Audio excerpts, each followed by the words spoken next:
Cars in the British Touring Car Championship may look like their road-going counterparts, but under the skin, a race touring car is very different. Let's go and have a look at what makes a British touring car. Here in the Powermax Tag Racing Garage, it's amazing what you find behind the wheel. Tim Harvey is aboard Senna Proctor's Vauxhall. It's a Vauxhall Astra that looks nothing like the car on the road, Tim. Very different inside. The moment you get inside the car, you know you're in a racing car. The seating position is the first thing. Set very far back, well behind the B-pillar for protection, and also quite centrally as well. But the relationship between the driver's seat and the pedals is absolutely perfect. You have a purpose-made pedal box with non-road car pedals, thank goodness, but perfect pedals. The steering wheel, quite close to the driver. Senna is 6 foot. But look how close the wheel is to me. It's so the driver can be right on top of the wheel, on top of the car. He feels really in control.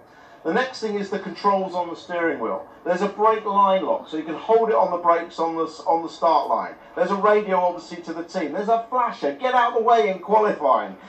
There's your map screen, so you can scroll through the various pages on the new style dash that we have in the car.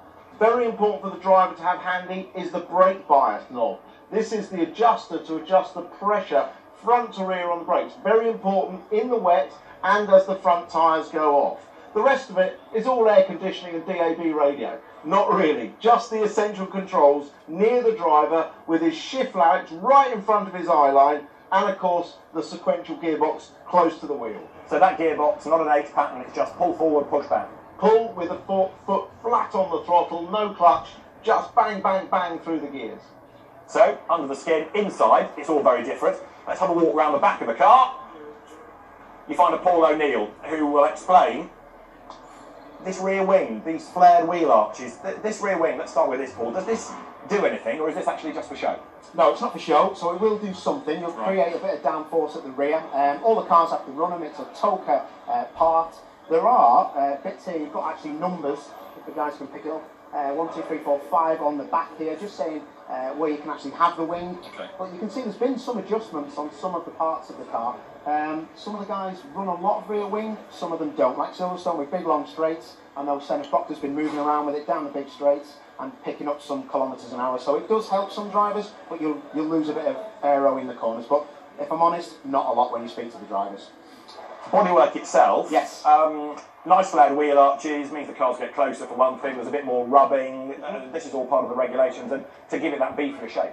Yeah, of course, you know, the car is a road car as a shell, but all these parts here are aero devices. You know, it makes the car more slippery through the air. The cars will go to places like Myra, where there's a wind tunnel, but also what it does say in the rules is it has to respect what the road car looks like at the front and at the rear. So this rear bumper, for instance, is actually what you would find on a road car. These parts at the side you wouldn't, but they have to pass, you know, an aero stringency test and just make sure that it does work. But at the front especially, that looks more like a road car, but it still does the job of putting the car in the floor to a point, but not massive aero parts. Just pull that door open for a second, because we need to have another look at something else that's integral to a touring car, and it's this bad boy. What's yes, about? Well, exactly. It does 2 things. Keeps the driver safe. You know, we've had some quite big accidents over the years in British touring cars, and this has been one of the main points of keeping the driver safe.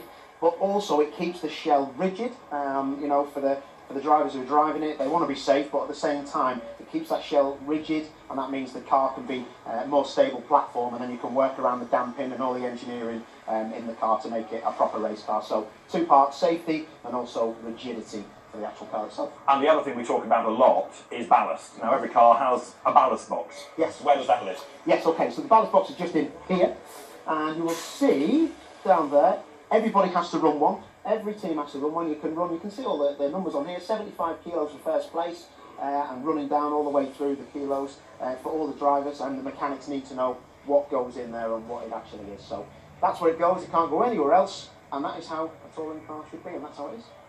And back in 1958, when the championship started, they were road cars driven to and from the circuit. Nobody had thought about roll cages or sequential boxes. Touring car racing has certainly moved on.